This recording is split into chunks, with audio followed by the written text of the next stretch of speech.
Tonight, stakeholders applaud all-inclusive governance of Onyebanji-led administration.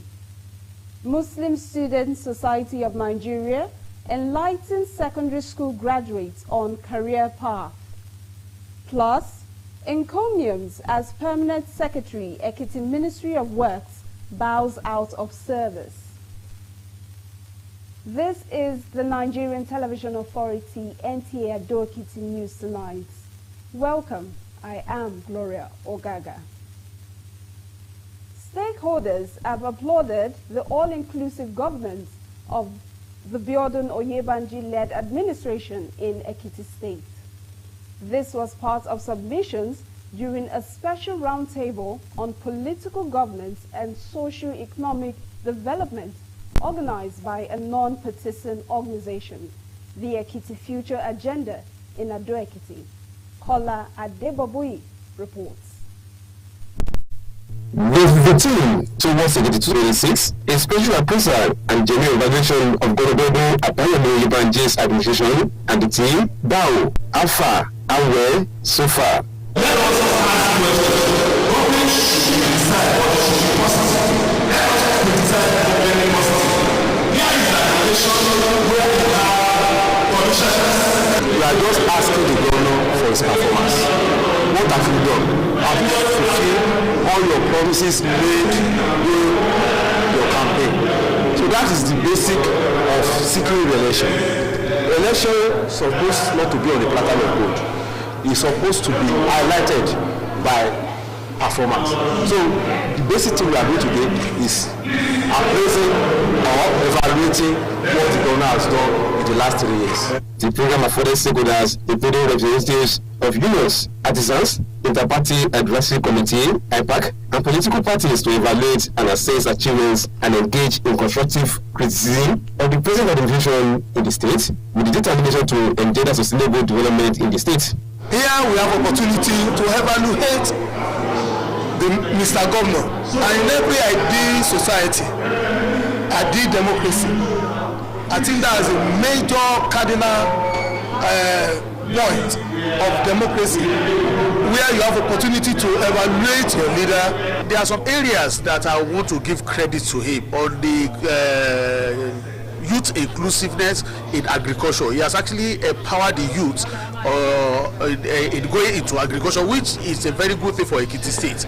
Policy the governor is championing, which is farming activities, which is road projects and all that. We have a special program that the governor has designated and which is also executing to a proper time frame. All that we are doing here today is again about us, about the youth of Ekiti State, and we are thanking Mr. Governor for creating enough environment for Ekiti youth to shine. The lead discussants at the event, Director General Office of Transformation and Service Delivery, Dr. John Epundayo, believes the government of Biodun Onyebanji since inception has been impactful, bringing good governance to the people in all sectors. Okay, give a pass mark, giving the pass mark to Mr. Governor, even though there are areas to improve on. It's not yet El Dorado, we are not yet there, but we're in the trajectory to share prosperity. We can see the state moving up in IGR, in economic development, in bringing back the youth into agriculture, local content, and so on. The program later dovetailed into the questions and answers, where participants were enlightened on grey areas in governance and efforts of the present administration in making life more bearable for the people. The Ekiti Future Agenda were revealed that the program will go a long way in promoting all-inclusive governance in the society. In Ado Ekiti, Nta Ado Ekiti News. The Muslim Student Society of Nigeria, MSSN, Ado Ekiti Area Council, has organized its 4th annual Career Talk program for outgoing SS3 students from various schools across the state. The program, with the theme, Balance Your Future Career, focuses on guiding students within the Muslim community on how to make informed career choices for the future. The report. It was a day of discovery and inspiration as the Muslim Student Society of Nigeria, MSSN Ado Ekiti, geared up to enlighten graduating secondary school students on career plans for life after school. The program commenced with prayers and soul-lifting recitation from the Holy Quran by selected students. The keynote lecture delivered by the guest speaker emphasized the importance of understanding one's strengths and weaknesses when choosing a career path. We inform our general youths of the essence of you as a person to become a future leader, to get yourself prepared ahead of the task before you and ensure that you take your course of study seriously. He cautioned the students not to give in to peer pressure but to remain grounded in vision and purpose. Industry professionals from the field of business, technology, and education also shared practical insights, giving students a wide view of the opportunities ahead. A question and answer session was allowed as students sought clarity on matters relating to family life, the Islamic faith, and career prospects. At the end of the program, the students expressed appreciation to the MSSN for organizing the program. I thank the people who organized the program. I think Jazakumullah to them. The students, we need to set our goals and we work toward it. This program is very useful to students. It encourages students to study well, to focus on their study, to have good friends, and it encourages them that they can make it in life. This lecture has been really helpful. I've learned a lot, like about planning my future career, about being determined and focused, and also about putting Allah first. The Amir of MSSN Ado Area Council reiterated that the initiative was born out of the need to keep students focused and encourage them to pursue their dreams with purpose. We want them to balance whatever career they have chosen from this age, so that when they get to school, they will not have problem. The Career Talk, which is the 4th edition, continues to serve as a platform for mentorship and enlightenment for young Muslim students preparing for life after the 4 years of secondary school. In Ado Ekiti, the Permanent Secretary, Ministry of Works, Ekiti State, Ibrahim Titilokbe Ganiyu, has ceremoniously bowed out of the civil service in the state after 31 years of meritorious service. The signing out of service held at the ministry was full of encomiums reflecting on what the retiree epitomized while in service. Ayodeji Ogushaki picks up the report from here.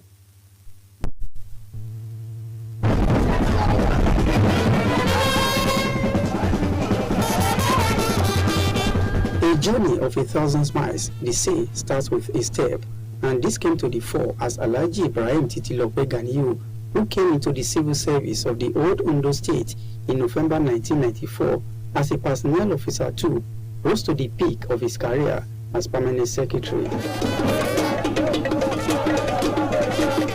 Today, it's time to pen down and say goodbye, having served in the civil service meritoriously for 31 years and clocking 60 years retirement age.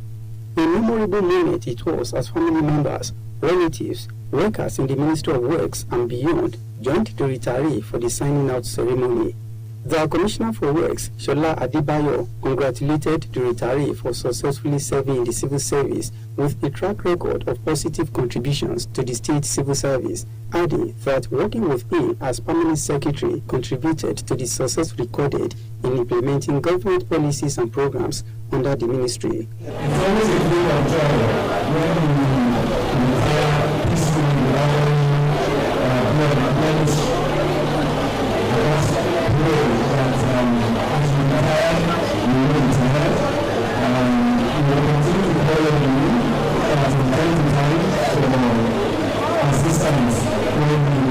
Outpouring of glowing tribute it was as personalities, including representatives of Muslim communities, colleagues, workers, as well as family members, described the retiree as an embodiment of humility, kind-heartedness, and passion for the success of others, as well as dedication to work. In a exhortation, the message of a cleric, Ustaz Yunus Junaid was clear, saying the retiree has served and completed a phase in his life with good records for those he left behind to emulate. Today our government has become a word. In many Ado Sudan, it has become a statement, and we can see the statement. Well, this Nevada, because of this, continue to work. You are going to see yourself in a day like this. We will in the office and believe that is the end. Our government now has left the office. But when it's coming to you, you are going to leave the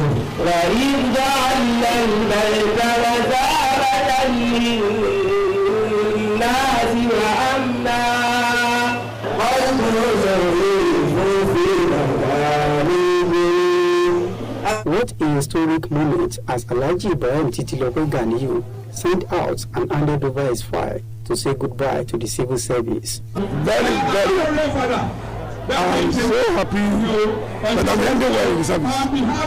It's been a very rough journey and a very tough one. But thank God I give glory to him. It's not by power or by might as I get to this level. It is just the grace of God. Cutting of cake and presentation of gifts from the ministry and individuals featured at the event. The event continues on Friday with Thanksgiving at the Ansarudin Central Mosque, Nta Ado Ekiti, and on Saturday at Masfat Town, Afar Road, Ado Ekiti, for the retirement celebrations and equally the birthday of his wife, Elijah Olakitan Ganiyu. In Ado Ekiti, Ayodejo Ogunshakin, NTA News. This is Nta Ado Ekiti News, and we will be back with more stories after this time out. Stay tuned.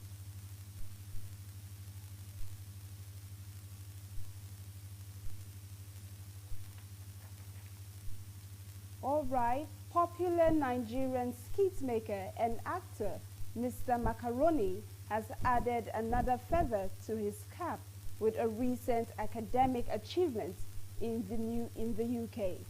Chidera Cosmos has the details. Popular Nigerian actor and content creator Adebowale Adedayo, widely known as Mr. Macaroni, has completed an advanced acting for camera course at the prestigious Royal Academy of Dramatic Art in London. The skit maker shared the news on his Twitter handle, posting a photo in front of the school's auditorium and expressing excitement about the accomplishment. This marks another academic milestone for Mr. Macaroni, who previously earned a degree in theatre, art and film studies from Redeemers University in 2018 after an earlier attempt to study law in Benin Republic. Friends and colleagues have since flooded his comment section with congratulatory messages. Still on entertainment news, Daniela Dubem Edoche, daughter of Nollywood actress May Edoche and filmmaker Yu Edoche, has graduated from Penn Atlantic University, marking a significant academic milestone. She shared celebratory photos from her faculty building on Instagram, describing the moment as the close of one chapter and the start of another chapter, while expressing gratitude to God. Fans have flooded the comment section with warm congratulatory messages, commending Daniela's poise and determination. For entertainment news, I am Chidera Cosmos.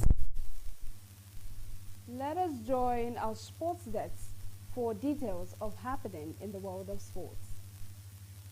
Nigerians are speaking out ahead of the Women's African Cup of Nations WAFCON face-off between Nigeria and Botswana, urging coaches to make daring decisions that will shake up the Falcon game plan. After what they described as imperfect win over Tunisia, supporters are calling for 3 major tactical and line-up changes to ensure a major dominant display against Botswana. The match between the Super Falcons of Nigeria and Botswana is slated for 8 o'clock local time this evening at Casablanca in Morocco. Still on sports news, the Super Eagles of Nigeria have dropped on FIFA's latest rankings. The team is, however, still ahead of Ghana and South Africa in Africa's standing. Despite the slip, the Super Eagles remain one of Africa's football powerhouses as it ranks from 43rd to 44th in Africa. Super Eagles remain in 5th place in Africa, behind Morocco, Senegal, Egypt and Algeria. Show for sports updates. And that all for the English News Bulletin. Up next is the Yoruba version with Taiwo Ojo. Enjoy the rest of the news.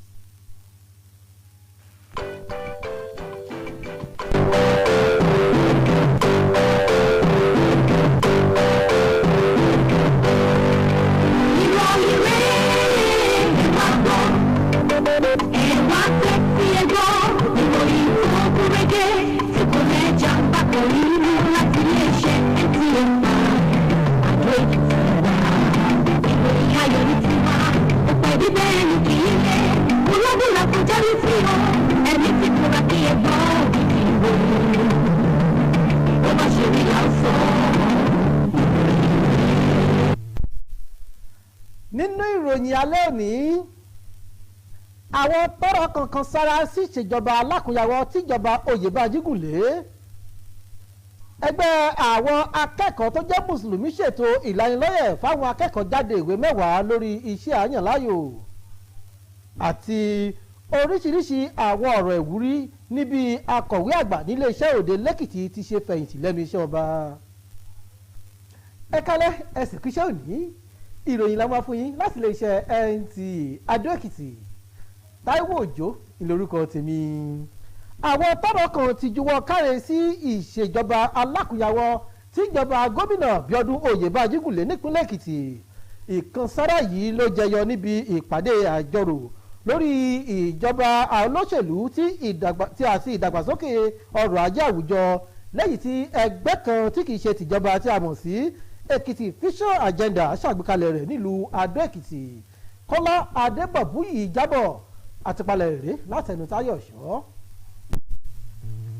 Àpérò ọ̀hún tí ó jẹ́ láti ṣe àgbéyẹ̀wò ìṣèjọba Bíọ́dún Àbáyọ̀mí Oyèbánjí ló fáwọn tọ́rọ̀ kọ̀bẹ̀gbọ̀ tó fi mọ́ àwọn aṣojú ẹgbẹ́ àwọn oníṣẹ́ ọwọ́ ìgbìmọ̀ agbaniníyànjú láàrin àwọn ẹgbẹ́ òṣèlú IPAC àtàwọn ẹgbẹ́ òṣèlú láǹfààní láti ṣàgbéyẹ̀wò àwọn àṣeyọrí ìjọba tó wà lórí àlééfà nípìnlẹ̀ yìí létí àti mú ìdàgbàsókè tí ó múnádóko bá ìpínlẹ̀ Èkìtì.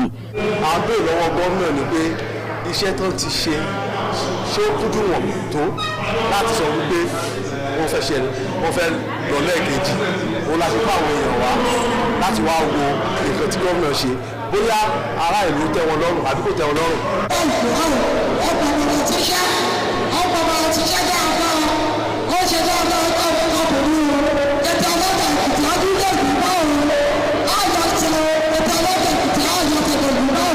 Tá à ń ṣe ń bí lẹ́nu nípa ọjọ́ ọ̀la àwa ọ̀dọ́ nù òun ló fi jẹ́ pé ẹ̀rí gbogbo àwa ọ̀dọ́ ta wá síbí lẹ́nu láti wá sọ pé a dúpẹ́ lọ́wọ́ gómìnà wa fún ribiribi tó ń ṣe láàrin wa a sọ pé a fẹ́ sí ṣùgbọ́n àtẹ̀kọ́kọ́ ń dúpẹ́ fílẹ̀ tó ti ṣe fún wa. Aṣàfọ̀ níbi ètò ọ̀hún tó jẹ́ gíra ọ́fíìsì fún àyípadà àti ìmúṣẹ́ṣe ọ̀mọ̀wé John Ẹ̀kúndayọ̀ gbàgbọ́ wípé ìjọba Bíọ́dún Oyèbánjí láti bẹ̀rẹ̀ ló ti ń nípa lórí àwọn ará ìlú tó sì ti mú ìṣèjọba rẹ̀ farahàn ní gbogbo ẹ̀ka. 16th of October 2022 títí dé àsìkò yìí àwọn á wò pé àwọn kan wo náà ti gbé ṣe àwọn èèyàn dẹ̀ sọ wípé wọ́n ti gẹ́gẹ́ bí wọ́n ṣe bá àwọn èèyàn sọ wọ́n ti gbìyànjú ṣùgbọ́n àwọn ibì kan ṣì wà tó jẹ́ pé àwọn ibì kọ̀ọ̀kan ṣì wà tó jẹ́ pé a tún ní láti tún tẹ̀síwájú sí láti rí pé ayé dẹrùn fún gbogbo àwọn èèyàn wa. Ètò náà ló tún fààyè gba ìbéèrè àti ìdáhùn níbi tí wọ́n ti la àwọn olùkópa lọ́yẹ̀ nípa àwọn ìgbésẹ̀ ìjọba tó wà lórí àlééfà nípìnlẹ̀ yìí láti mú kí ìgbé ayé àwọn èèyàn ó dẹ̀ wọ́n lọ́rùn. Ekiti Future Agenda wòye wípé ètò náà yóò mú ìtẹ̀síwájú bá ìṣèjọba tí kò yọ ẹnikẹ́ni sílẹ̀ láwùjọ. Táyọ̀ Ṣọ́ fún òyìn tiẹ̀. Ẹgbẹ́ àwọn akẹ́kọ̀ọ́ tó jẹ́ mùsùlùmí lórílẹ̀‐èdè yìí ẹ̀ka tìlú Adó Èkìtì ti ṣàgbékalẹ̀ ètò ìjíròrò ọlọ́dọọdún lórí iṣẹ́ àyànláàyò ìkẹrin irú rẹ̀ fáwọn akẹ́kọ̀ọ́ tó ń jáde nílé ìwé girama káàkiri àwọn ilé ìwé tó wà nípìnlẹ̀ yìí.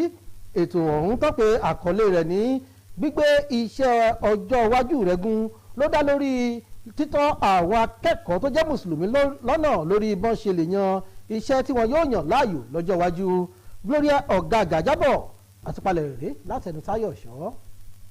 tí wọ́n ní ẹgbẹ́ àwọn akẹ́kọ̀ọ́ mùsùlùmí lórílẹ̀‐èdè yìí MSSN ẹ̀ka tìlú Adó Èkìtì gbé kalẹ̀ láti la àwọn akẹ́kọ̀ọ́ jáde nílé ìwé girama lọ́yẹ̀ nípa iṣẹ́ tí wọ́n yóò yàn láàyò fọjọ́ ọ̀la. Ètò ọ̀hún ló bẹ̀rẹ̀ pẹ̀lú àdúrà àti àwọ̀kà láti inú Kùránì mímọ́ látẹnu àwọn akẹ́kọ̀ọ́, ìdánilẹ́kọ̀ọ́ pàtàkì látẹnu àwọn àlejò pàtàkì, ṣàtẹnumọ́ pàtàkì mímọ̀ ẹ̀ka tí àwọn èèyàn ti ní ìmọ̀ kíkún àti ẹ̀ka tí wọ́n ti ń tiraka láti mọ̀. Olùdánilẹ́kọ̀ọ́ wá ṣèkìlọ̀ fáwọn akẹ́kọ̀ọ́ láti má kẹ́gbẹ́kẹ́gbẹ́ àmọ́ kí wọ́n ní àfojúsùn tí ó dára. Ìdánilẹ́kọ̀ọ́ náà ló tún ṣàtẹnumọ́ ìdí táwọn akẹ́kọ̀ọ́ fi ń láti gbájúmọ́ ẹ̀kọ́ wọn kí wọ́n má sì lọ́wọ́ nínú ohunkóhun tó lè tàbùkù orúkọ wọn, ìdílé wọn tàbí kí ó nípa lórí àwùjọ lápapọ̀. Àwọn akọ́ṣẹ́mọṣẹ́ lẹ́ka òwò, ìmọ̀ ẹ̀rọ àti ẹ̀ka ẹ̀kọ́ náà ni wọ́n tún ṣàlàyé àwọn àǹfààní tó wà fáwọn akẹ́kọ̀ọ́ náà láwọn ẹ̀ka náà. Ètò ọ̀hún ló tún fààyè sílẹ̀ fún ìbéèrè àti ìdáhùn níbi àwọn akẹ́kọ̀ọ́ ṣe béèrè fún àlàyé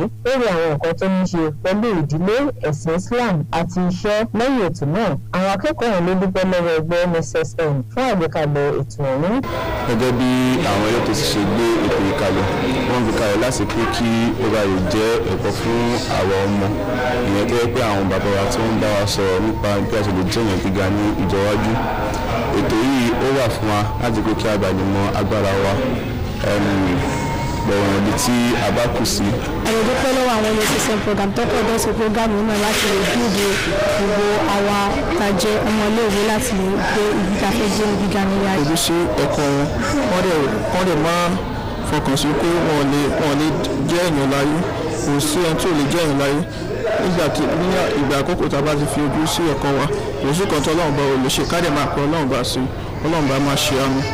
Àmúrò ẹgbẹ́ MSSN ẹ̀ka tìlú Adó Èkìtì ṣètẹnumọ́ wípé ètò náà ni wọ́n gbé kalẹ̀ láti jẹ́ kí àwọn akẹ́kọ̀ọ́ oní àfojúsùn tó dára fún ọjọ́ ọ̀la. A gbé kalẹ̀ láti jẹ́ kí ọjọ́ ọ̀la àwọn ọmọ yìí kó dájú tiwa lọ, so that tí wọ́n bá ti dé school wọ́n lè máa ṣe dáadáa, so that whatever pé nǹkan tí wọ́n bá ti gbàlérò pé àwọn fẹ́ jẹ́ àwọn fẹ́ ṣe lọ́la tó lè rọrùn fún wọn láti ṣe.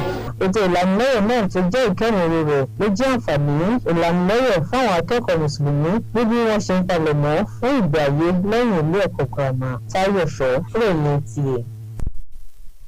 Akọ̀wé àgbà nílé iṣẹ́ òde ìpínlẹ̀ Èkìtì Ibrahim Títílọpẹ́ Ganiyu ti fẹ̀yìntì lẹ́nu iṣẹ́ ọba ìpínlẹ̀ yìí lẹ́yìn ọdún 21 tó ti lò lẹ́nu iṣẹ́ ọba. Níbi ayẹyẹ tó ti kọ̀wé ìfẹ̀yìntì rẹ̀ nílé iṣẹ́ ọ̀hún náà ti kan sára sí oríṣiríṣi àwọn ohun tẹ́ni tó fẹ̀yìntì náà ti gbé ṣe lẹ́nu iṣẹ́ ọba. Ayọ̀dèjì Ògúnṣakin jábọ̀ àtúpalẹ̀ rèé láti ẹnu Táyọ̀ṣọ́.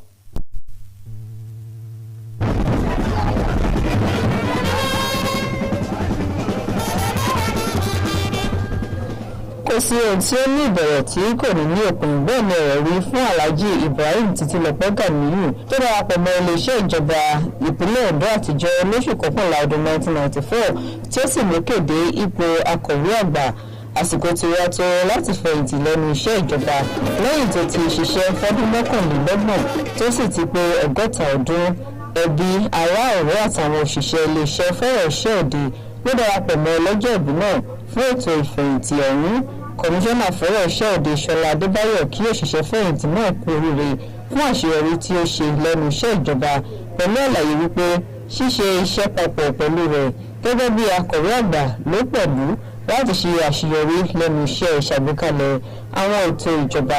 Onírúurú ọ̀rọ̀ ìkíni kó ire ló wáyé tó fi mọ́ látẹnu àwọn aṣojú àwọn ẹgbẹ́ mùsùlùmí, àwọn alábàáṣiṣẹ́pọ̀ rẹ̀ àti ìdílé tí wọ́n júwe rẹ̀ gẹ́gẹ́ bí onírẹ̀lẹ̀, onínúure àti ẹni tó ní ìtara láti ṣe àṣeyọrí. Nínú ọ̀rọ̀ ìyànjú rẹ̀, Alhaji Yunus Junaid ló kí òṣìṣẹ́ fẹ̀yìntì ọ̀hún kú oríire níbi ó ṣe parí iṣẹ́ ìjọba láì fọwọ́gún fẹsẹ̀gún tó sì fi ipa lélẹ̀ láti máa wọ ìkọ́ṣe rẹ̀. Ó jẹ́ àkókò mánigbàgbé níbi Alhaji Ibrahim Títílọpẹ́ Ganiyu ṣe fi gègé sílẹ̀ láti sàmì sí ìfẹ̀yìntì rẹ̀.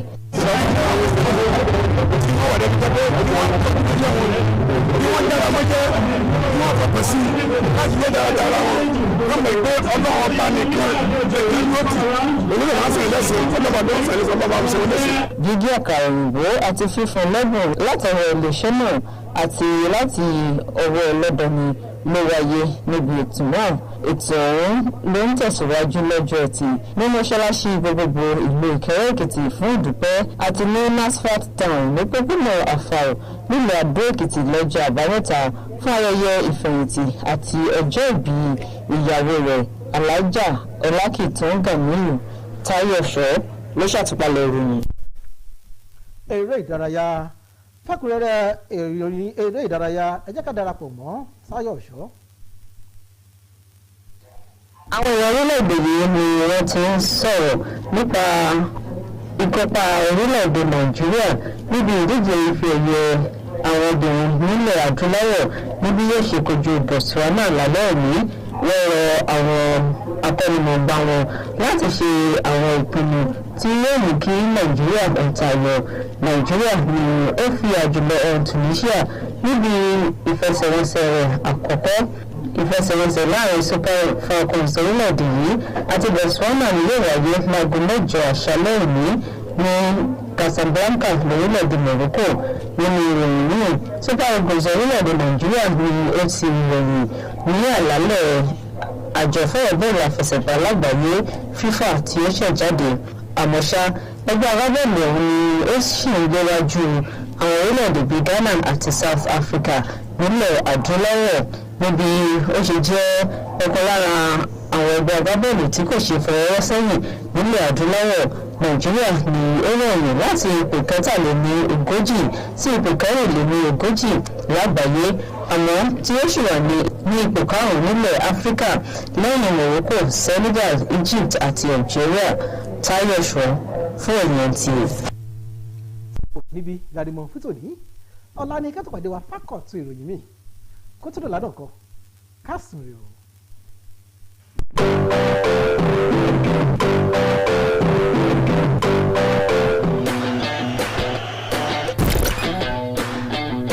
Every ride was rolling for green power. Here comes Startem Solar Power System. Stay powerful to provide you with the best entertainment experience. Easy use, no worry with the safety socket protection design and long lifespan battery.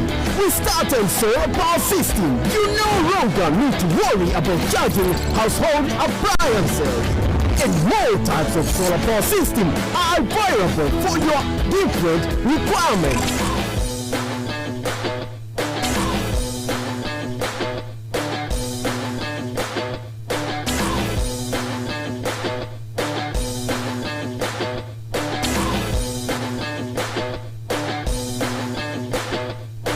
StarTime Solar Power System, power your life. No time is game on. Meet my Suregat Game Changer, made from natural ingredients to deliver game-changing chicken aroma